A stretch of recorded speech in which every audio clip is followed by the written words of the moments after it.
जगद्गुरु श्री कृपालुजी महाराजका एकमात्र नेपाली प्रचारक स्वामी श्री हरिदासजीको वेदशास्त्र सम्मत जीवनोपयोगी प्रवचन रेडियो टिभीका साथै सञ्चारका आधुनिक माध्यमबाट सुनेर आफ्नो जीवन आनन्दमय र सुन्दर बनाउन चाहने मुमुक्षुजनहरूको चाहनामा श्री राधा माधव समिति नेपालले मुलुकको सुगमदेखि दुर्गम जिल्लाहरूसम्म पुगेर सत्सङ्ग केन्द्रहरूको शुभारम्भ गरिरहेको छ।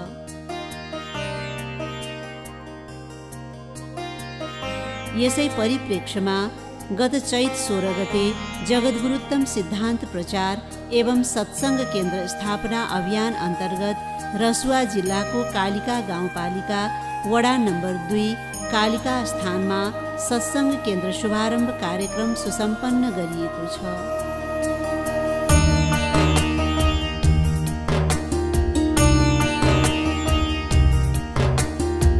कार्यक्रममा कालिका गाउँपालिकाका अध्यक्ष सीता अधिकारी पौडेल, कालिका गाउँपालिकाका उपाध्यक्ष भवानी प्रसाद न्यौपाने, वडा नम्बर 3 का वडा अध्यक्ष पुष्पराज न्यौपाने, नेपाली काङ्ग्रेस रसुवा जिल्लाका पूर्व अध्यक्ष ठाकुर प्रसाद देवकोटा, श्री कालिका हिमालय क्याम्पस रसुवाका सहायक क्याम्पस प्रमुख कृष्ण प्रसाद अर्याल, स्थानीय सुरक्षा निकायका प्रमुख तथा प्रतिनिधि, बुद्धिजीवी, विभिन्न व्यापार व्यवसायमा संलग्न व्यक्तित्वहरूका साथै स्थानीयवासीहरूको उल्लेख्य उपस्थिति रहेको थियो।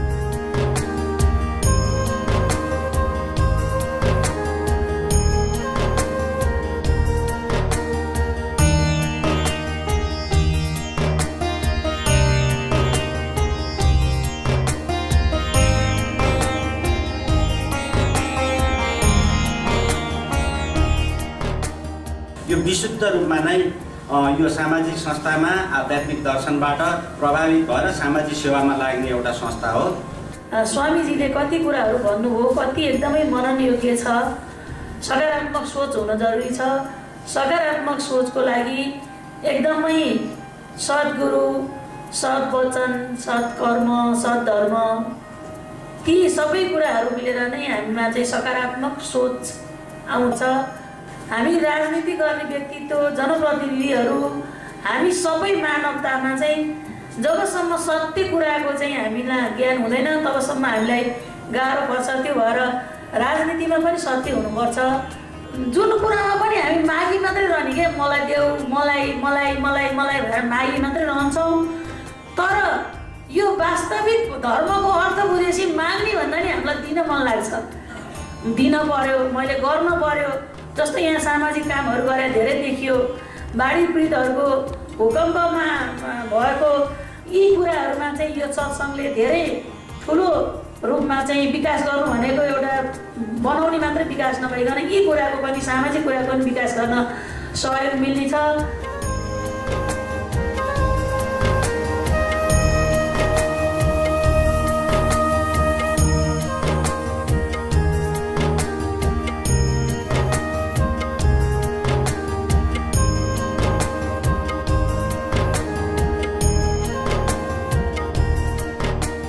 सम्पूर्ण ठाउँमा सत्सङ्ग गर्दै गयो भने अध्यात्म ज्ञान जुन श्री हरिदासजीले नेपालीमा व्यापक रूपमा वैदिक सनातन धर्मलाई प्रचार गर्नुभएको छ त्यो हुँदै जान्छ।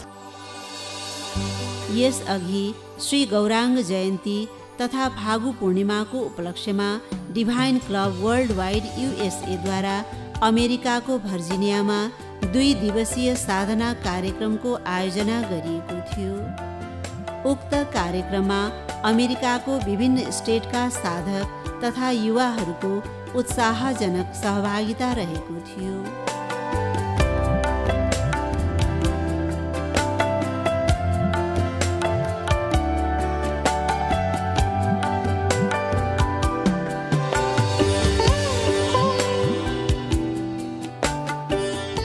साधना कार्यक्रमको पहिलो दिन बिहान हरिगुरुको आरती, प्राणायाम र योगबाट सुरु गरियो।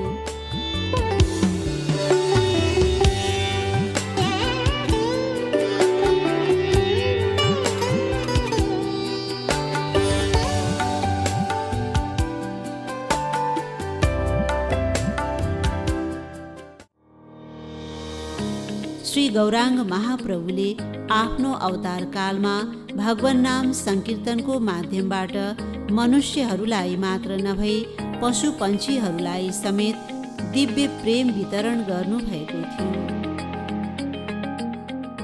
श्री गौराङ्ग महाप्रभुको सोही लीलालाई स्मरण गर्दै युथ भोलिन्टियर्सको सक्रिय सहभागितामा डिभाइन क्लब वर्ल्ड वाइड युएसएद्वारा भर्जिनियाको वाटरफोर्ड स्थित लाउडाउन काउन्टी एनिमल सेल्टरका पशुहरूलाई आवश्यक सामग्रीका साथै औषधिहरू पनि प्रदान गरियो।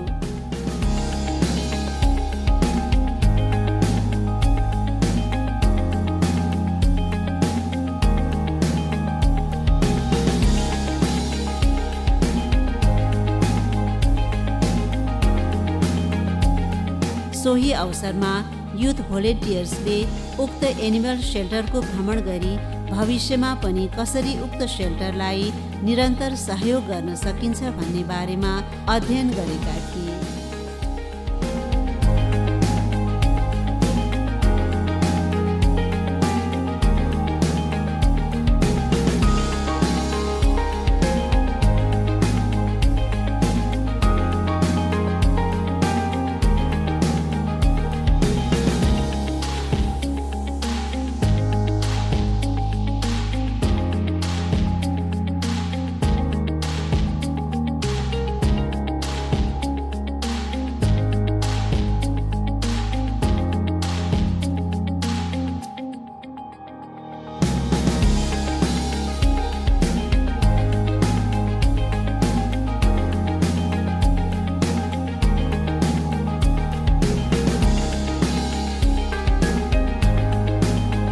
Very worthwhile. It helps us to get through the year on our budget and the donations. We rely heavily on our donations from the public and our friends group, and we're very, very grateful.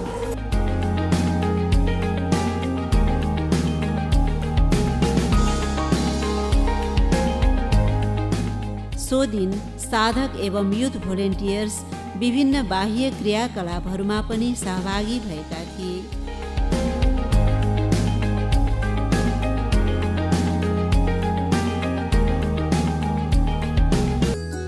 पश्चात अखण्ड सङ्कीर्तनका साथै होली उत्सव उल्लासका साथ मनाइयो।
2 दिवसीय साधना कार्यक्रमलाई निरन्तरता दिने क्रममा दोस्रो दिन पनि विशेष सङ्कीर्तनका साथै विभिन्न कार्यक्रमहरूको आयोजना गरियो।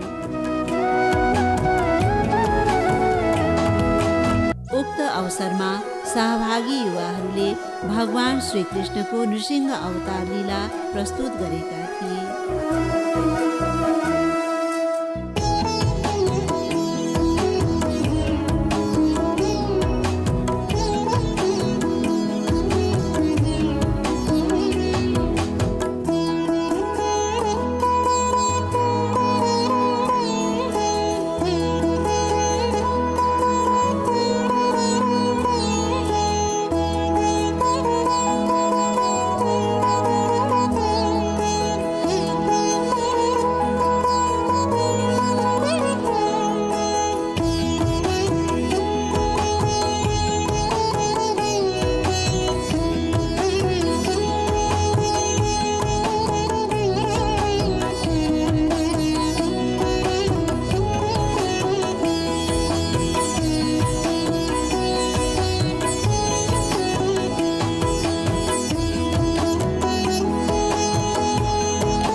गत चैत 16 गते डिभाइन युथ क्लब नेपालका युवाहरूले स्थानीय समुदायसँग मिलेर मन्दिर सरसफाई कार्यक्रमको आयोजना गरी राधे राधे चोक स्थित सङ्गमेश्वर महादेव मन्दिर एवं मन्दिर परिसरको सरसफाई गरे।